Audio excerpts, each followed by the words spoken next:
That's some shit. Oh, there we go. Okay. Uh, I pinned that link at the top, so y'all can, if you have a problem getting in, if you want to let me know, just raise your hand and come up here. What up, Dean? Let's see how I can share my screen.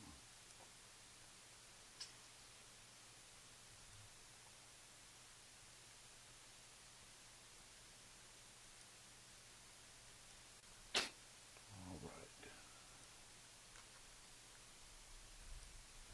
I have started sharing. What up, Alvin? How's it going? Hey, it's good, Dane. How you doing, man? I just shared my screen on Zoom, so I'm gonna go ahead and start. I'm gonna just walk through this kind of quickly, and then I'm gonna post this on YouTube as well after it's over with. So, then I'm not gonna be looking at this screen, man. So if you would, you and Mike up here with me. If anybody has any questions or whatever, if you don't mind helping me out, I would appreciate it. I'm gonna walk through this really kind of quickly, and go through all of my inputs, and then I'll show how my inputs drive my outputs. So what this is, this is Dreamville at Pine Gates. So what we're doing is we're branding all of our properties Dreamville. So in any market that we go in, um, everybody will know at one point that, oh, that's that guy that's building with SIP panels. And so talk about building a brand. That's how we're starting by naming all of our properties Dreamville. So in this spreadsheet that I'm looking at right now, it's a property address is to be determined, but this property is at Highway 380 and Highway 69 in Greenville, Texas. That's about 28 to 30 miles east of Dallas, east of McKinney or east of Princeton. It's a little north of Dallas. You can also get to Greenville off of I-30, where I-30 goes northeast directly into Greenville, and I think it's about 20 something miles that way as well. So this is I would consider, or I think Greenville is considered probably a tertiary market to Dallas, but it is a secondary market, being a hub for probably 10 little cities in that area. So Greenville has the biggest shopping centers, grocery stores, and etc. So there's a pretty big draw there. And then there's also a big manufacturer there called L3. They work on a lot of the military airplanes and etc. And so we've got a really good base of residents there. It's pretty big rental community as well.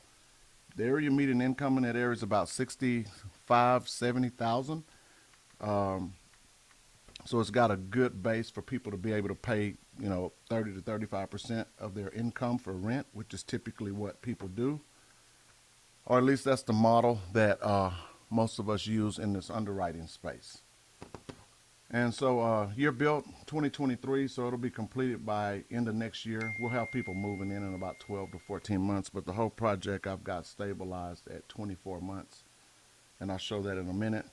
I got a whole period of 7 years, but I'll show you we've got a couple of different refinances through this thing, and the numbers here are really staggering. So it's a market rate deal. It's 108 units because it's 100 single family homes and 8 multifamily buildings.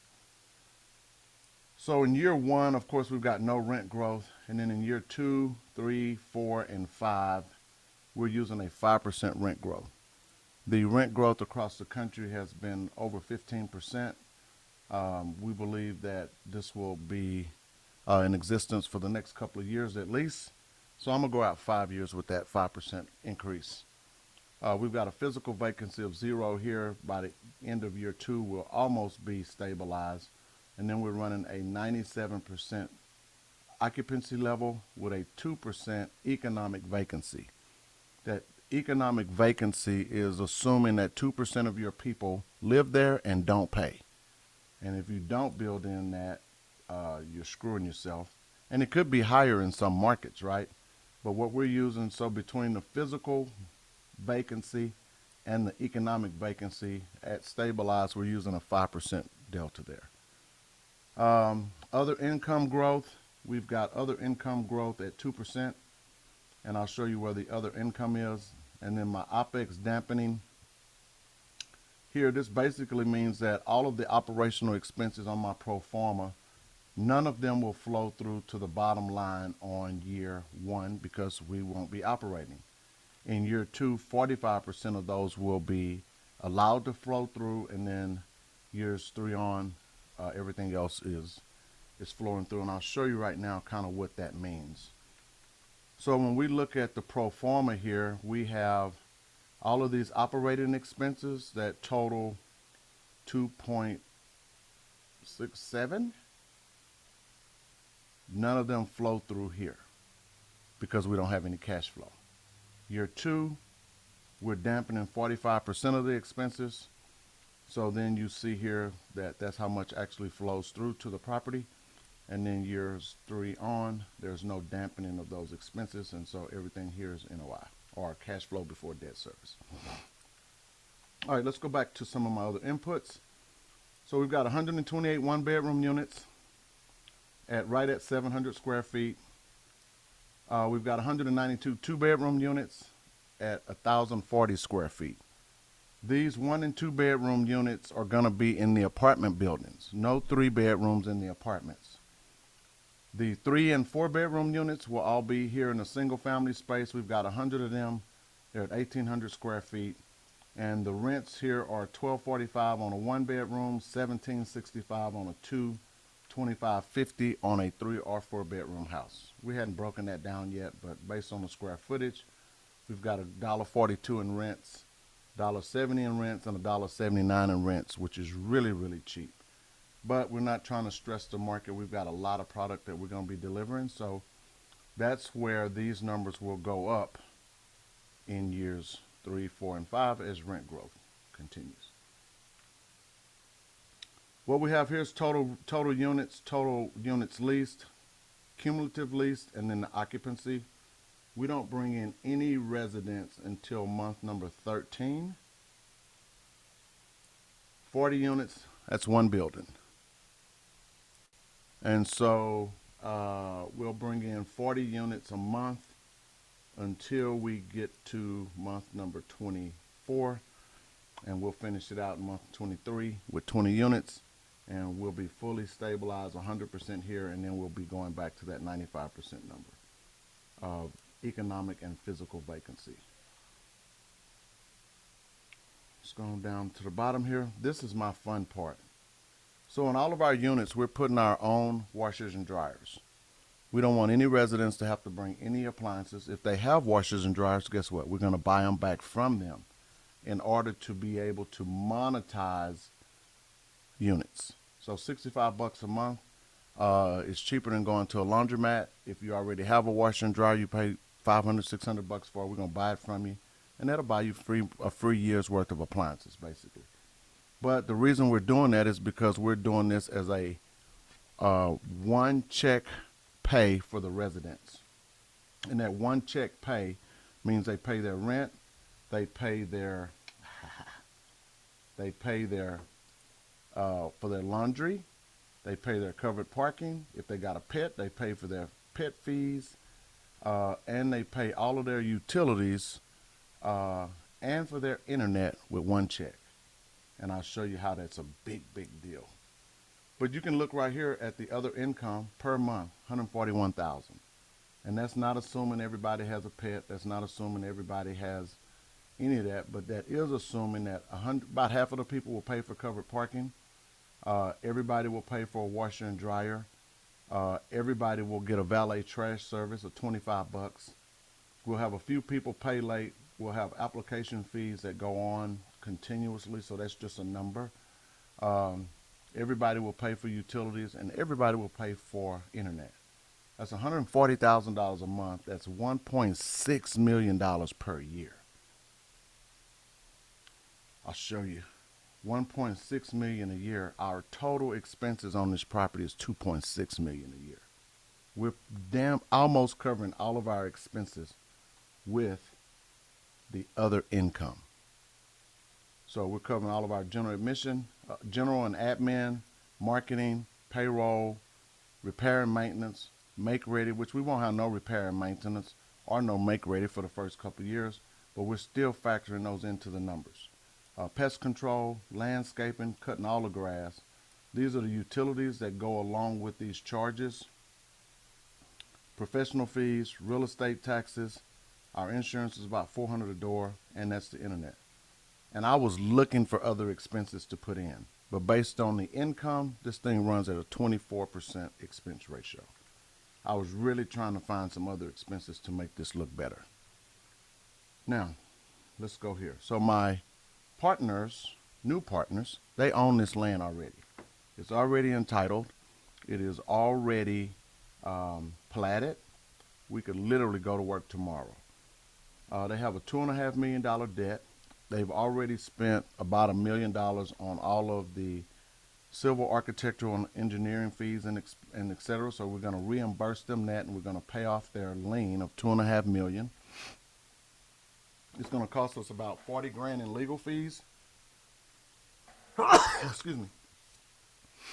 I put a $15,000 PPM cost in here, but we won't have a PPM, but that'll be part of the legal. I just separated that for a different reason. Now this may seem astronomical, but I had to pad this number. We're at $205.85 per square foot.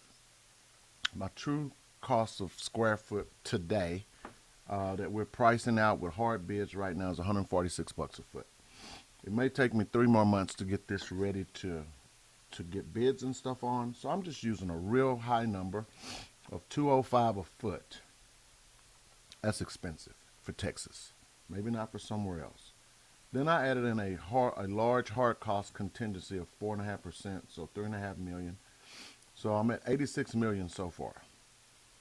I added another $300,000 for civil and architectural and engineering. We're going to have to make some adjustments, and then we're going to take their plans that they all have already done and paid for and convert those into drawings for our SIP panels. I built in a $9 million interest reserve, a 4% developer fee at closing, which will be earned out over a 12-month period. $125,000 for legal. I'm going to have some lender fees here. So on this $80 million, we're going to call it, wait, where's my loan amount? $83 million. $83 million. $83 million loan amount. And I'm going to tell you that my cost times 0.025. $2 million in fees. That's my lender fee, my broker fee, and etc. Miscellaneous closing costs. We're gonna put let's just put 500,000 here for miscellaneous costs, and then I got another $500,000 for working capital. And if I chose to do a performance bond on this thing, it costs us about 600,000 for my contractor to be bonded. Total capital stack of $106 million. Oh my God, not bad.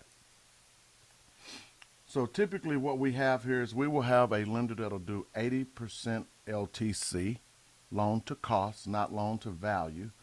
So that's going to give me a loan amount of $85 million. 427, 520. I used a rate of 8.5 because right now construction loans are going up. I was quoted 6 and 9 a couple of months ago. I was quoted 7.5 last month, and so I'm just stressing this at 8.5% interest rate because rates are increasing, and that's okay. 80% of costs, and then we've got a second lien amount where we use PACE. PACE lending is really cheaper than 7%, and what I'm doing is I'm rounding this number up to 95% LTC. Now some people may think that's a little crazy, but let's see what that does. Oops.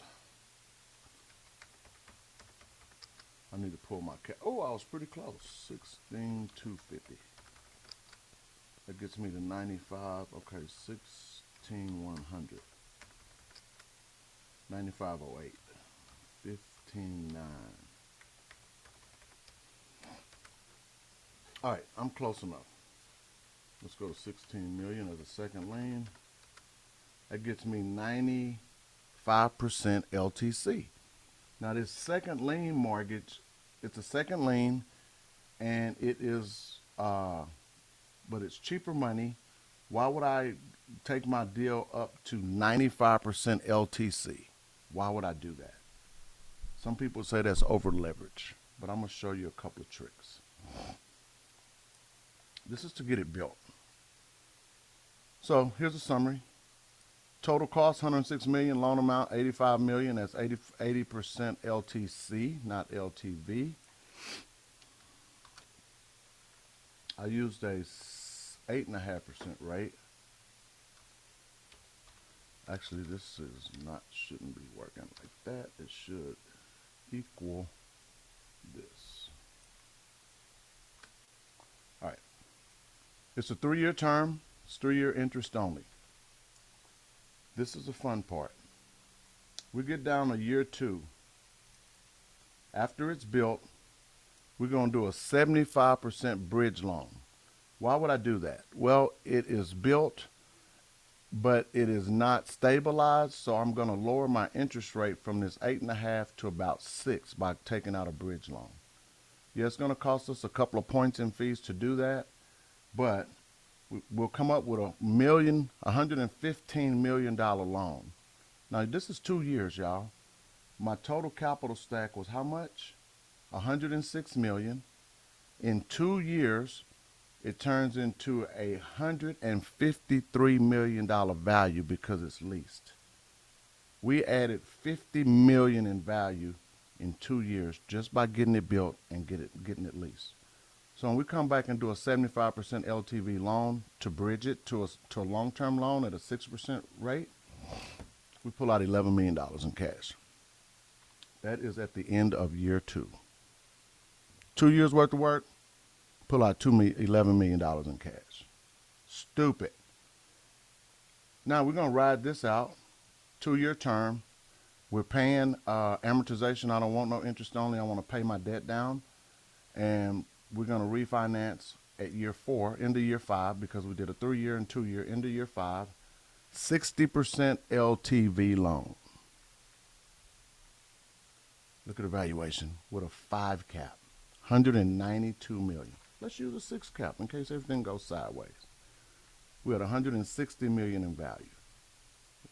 That's if everything goes sideways. So then what I would do is I would adjust my LTV, because it'll be easy to get a 65% LTV loan in any climate.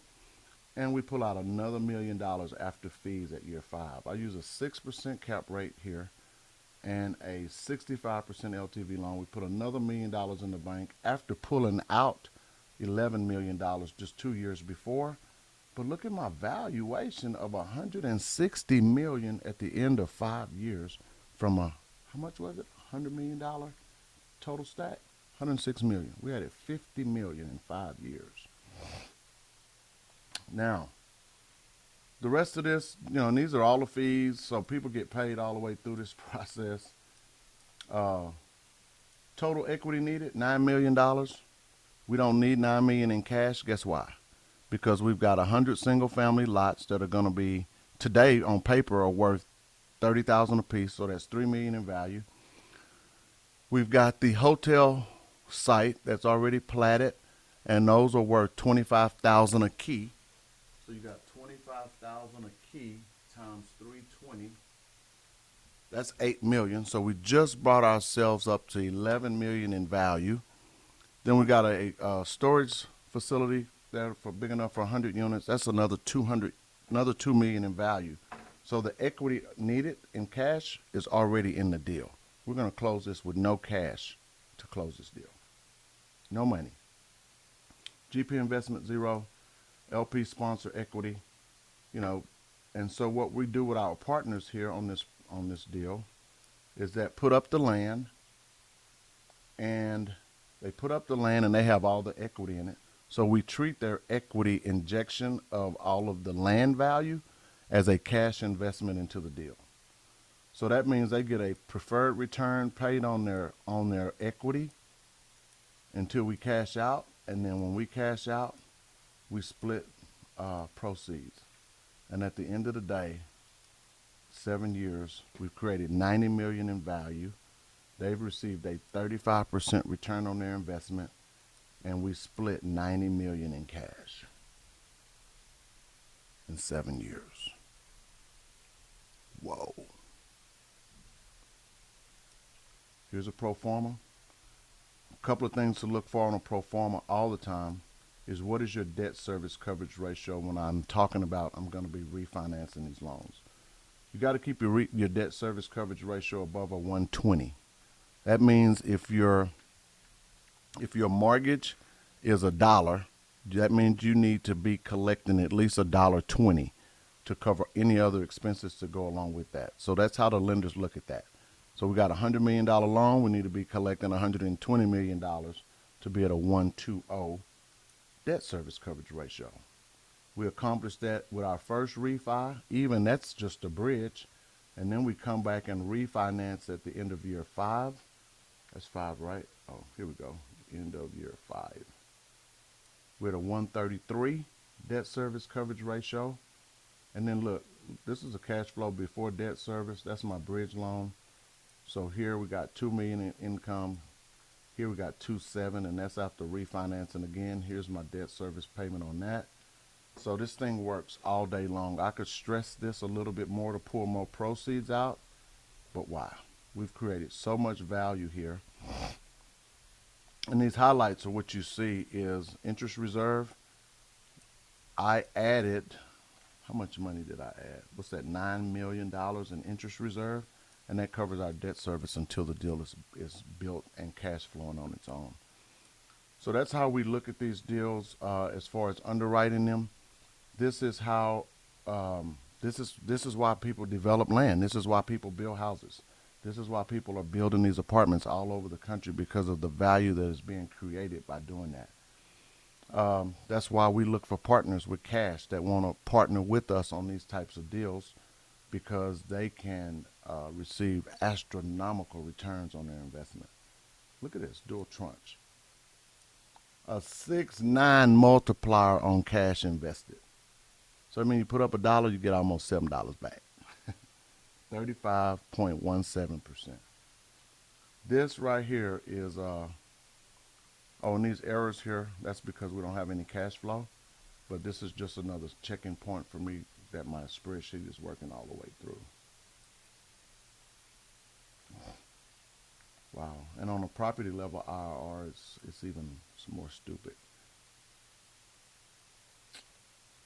Man, anybody got any questions? There's nobody on stage with me to ask any questions. I am looking on Clubhouse. Anybody want to ask me anything about this underwriting model?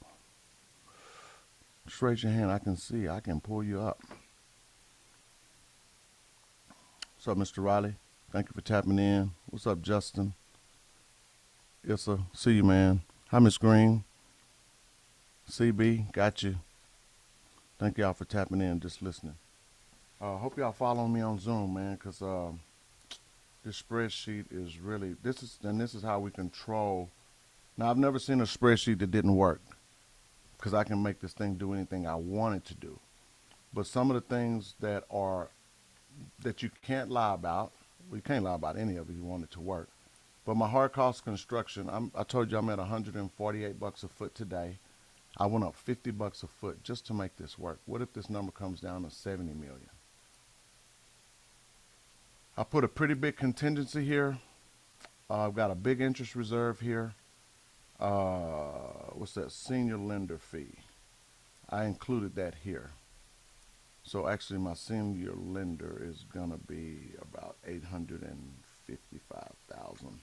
Typically 1 point. And then what I do is I pay our broker another 1.25, because that quarter point, because we're vertically integrated, we provide everything from design to build. That lender is actually part of our umbrella. So they make the 1 point, and then our company makes the quarter point. So that's how we can pay ourselves all the way through these deals. So what's that? 86,111. That's close enough. Times 0.0125 equals $1,076,000. So I'll go ahead and break that up. So my lender, broker partner, will make the same thing as my lender, almost $1 million on this loan. That's what the lenders that do these deals make, and then we'll put a quarter point in our account just for being a loyal customer of ourselves. And then I built in some extra costs just because. Now let's look at some of the assumptions that I made on expenses, because that is what drives all of this, right? So Greenville, Texas has an area median income, I told you, of about $55,000. Look at what we're paying a manager, assistant manager, 2 leasing agents. You won't find a leasing agent in the business. Well, you might, making 40 grand along with their bonuses and etc. So we're overpaying our people. We got a maintenance lead that'll make 50,000 plus. And actually this guy is just as important as the manager. So I probably need to take him up to 60,000, because we'll get the best of the best employee or associate or team member or partner working on a brand new asset, and they'll never want to leave. And then I'll take this maintenance lead position up to 50,000. And then this guy can make 45,000. And this is Greenville, Texas. And then my porters can make 38,000. And at a brand new community, really the only thing they'll have to do is help keep it clean for a long, long time. Let's see how that adjusted my expenses. Well, they went up about a point, not very much. But I'm trying to stress this thing as often as I can. Now, if this were a rehab project, all of these other line items would be, or repair and maintenance detail, I don't have any because it's all brand new. Admin detail, I can line out my admin costs. We've got that. Our management companies charge us, 3% fee, and that fee does not include special admin expenses. So I could itemize them, but as you see here, I have a admin of $63,000 a year. So about $5,000 a month. Let's see what other changes I can make. So plus I have the burden. So not only do we pay a salary, but our average expense burden just went up this year because employee expenses, insurance went up. And we cover 100% of all of our employee insurance costs. So then, so that's how much so that $70,000 a year guy really costs us $89,000. So all you guys that have jobs and they're only paying you $100,000, you're really costing them about $125,000, $130,000. So don't forget that, because there's an expense to have anybody on the books. We're still at 23, almost 24% expense ratio. This is the big driver here. Because they already own the land, we're going to reimburse them that $1 million they've already spent. So that's why our basis is so low. We've got a really high number on the construction with a big contingency. So we're all in at $215 per square foot. We can build it for about $155, and that's all in. Our costs are $146 today. Some extra changes. Interest reserve, I could put $15 million here for interest reserve. It really wouldn't matter, but that's all we need to get through year 1 and year 2. And literally 80% costs. This 80% of costs, if I got this thing appraised today, they're going to give me 2 values. They're going to give me a value at completion and a value built at stabilization. And 95% of the time, when I do these models based off of rents in the area that we're working in, my values come up within 2% of what the appraisers come back at. And that's no accident, because we're using real data, and I'm using not unrealistic cap rates to make this stuff happen. This is a great number. Refi number at the end of year 7, $160 million, with $106 million total capital stack.